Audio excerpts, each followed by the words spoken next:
사람의 앞일은 모른다. 한 치 앞도 모르는 게 우리의 인생이다. 라는 얘기가 있습니다.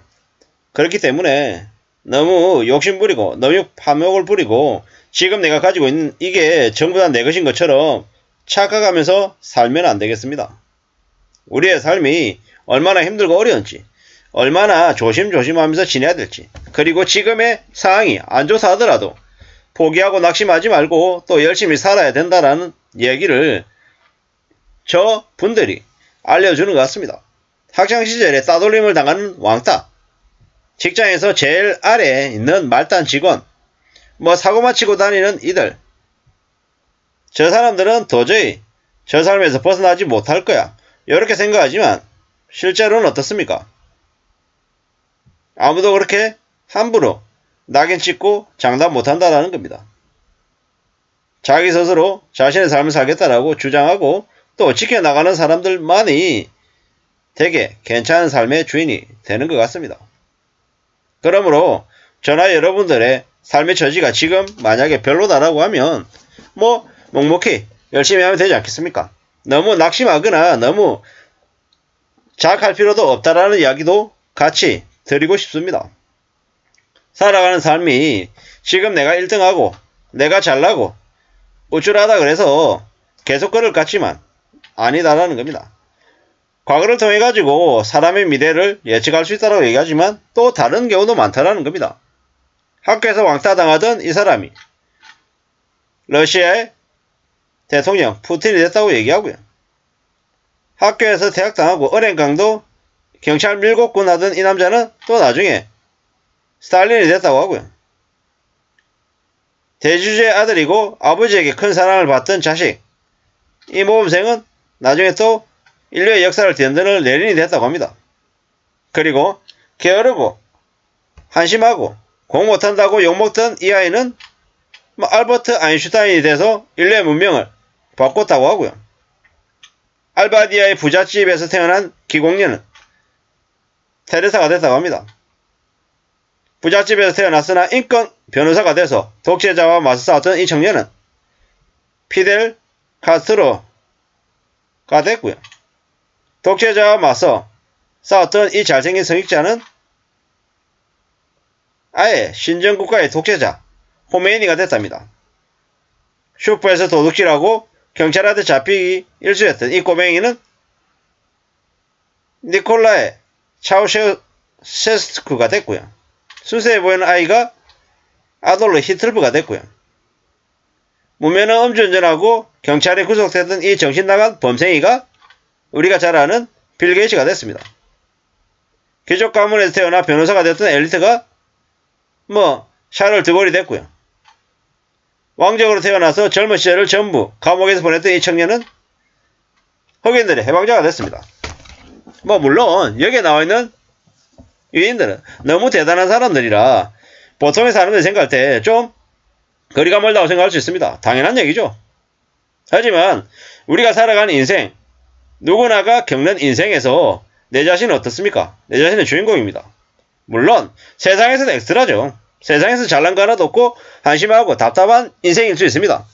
제가 드리고 싶은 얘기는 비록 현실 세계에서는 단역으로 무대에서 몇 초가량 보일 뿐이지만 그 몇 초를 위해서 저라고 하는 놈은 제 인생에서는 정말 성실하게 착실하게 살아야 되지 않겠냐라는 거죠. 최근에 와서 앱테크라 그래서 토스 이런 걸로 10원 20원을 이렇게 적립을 하는데요. 그걸 하면서 많이 배웁니다. 에이, 그 돈 가지고 도대체 뭘 얼마나 모은다고 그런 얘기를 하냐, 이렇게 얘기할 수 있습니다. 맞죠? 고작 그걸로 뭘 그렇게 큰 돈을 벌겠습니까? 큰 돈 벌 수 없습니다. 잘 압니다. 하지만 이제 많은 생각들을 하게 해주죠. 무슨 생각을 하게 해줍니까? 내가 10원 버는 것도 참 쉽지 않은데, 10원을 모으는 것도 쉽지 않은데 어떻게 해야 된다? 정신을 차려야 되는구나. 좀 더 신중하게 지내야 되는구나. 좀 더 착실하게 살아야겠구나라는 생각을 많이 합니다. 고작 이런 걸로 뭘 그렇게 하겠다고 저렇게 구질구질하게 사냐, 이렇게 얘기하는 사람은 많습니다. 그 사람들의 얘기가 어떤 건 맞고 어떤 건 틀릴 수 있다라고 생각합니다. 맞다라고 생각하는 건 푼돈 맞죠. 구질구질할 정도로 아주 적은 돈이다라는 건 맞는 얘기고요. 그거 모아가지고 큰 돈 못 모은다라는 얘기도 일정 부분 맞습니다. 하지만 그걸 통해 가지고 뭘 배우냐? 엄청난 마음의 태도를 배웁니다. 마음의 태도. 사소한 것도 소중하게 생각해야 된다라고 하는 그런 마음들을 배우더라고요. 감사한 얘기죠. 고마운 얘기입니다. 와, 내가 이런 걸 배울 수 있냐? 이렇게 생각하면요, 참 대단하죠. 대단합니다. 별거 아니다. 별거 아닌 게 절대 아니다라고 저는 감히 말씀드립니다. 왜냐? 저라고 하는 놈한테 많은 생각들을 하게 해주거든요. 아, 고작 저런 걸로도 내가 뭔가를 얻을 수 있구나. 아무것도 안 했는데 나한테 누군가가 나에게 100원을 주거나 1000원을 주는 일 없습니다.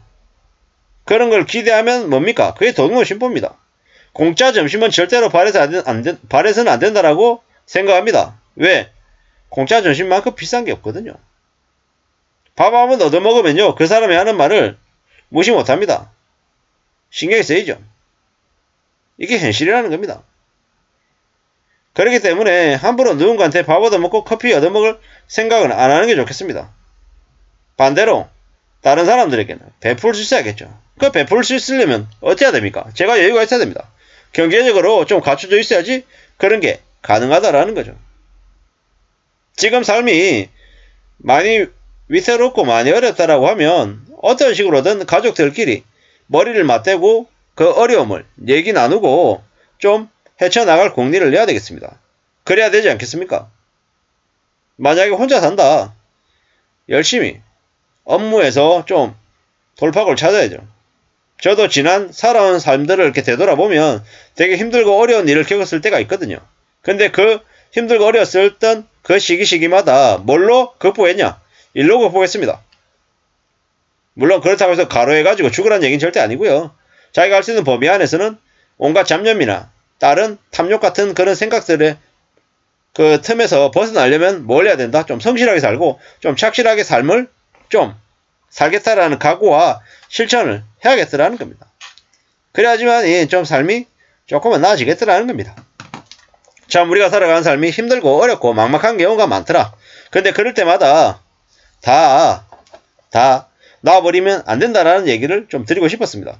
그리고 사소한 거, 아주 작은 것에 감사할 줄 알고 보수적으로 살면 삶은 나아질 수밖에 없다. 나아질 거다. 부자가 된다는 얘기 절대 아니고요. 평균, 준상층 정도까지는 되지 않겠냐. 이런 생각을 해봤습니다. 감사합니다.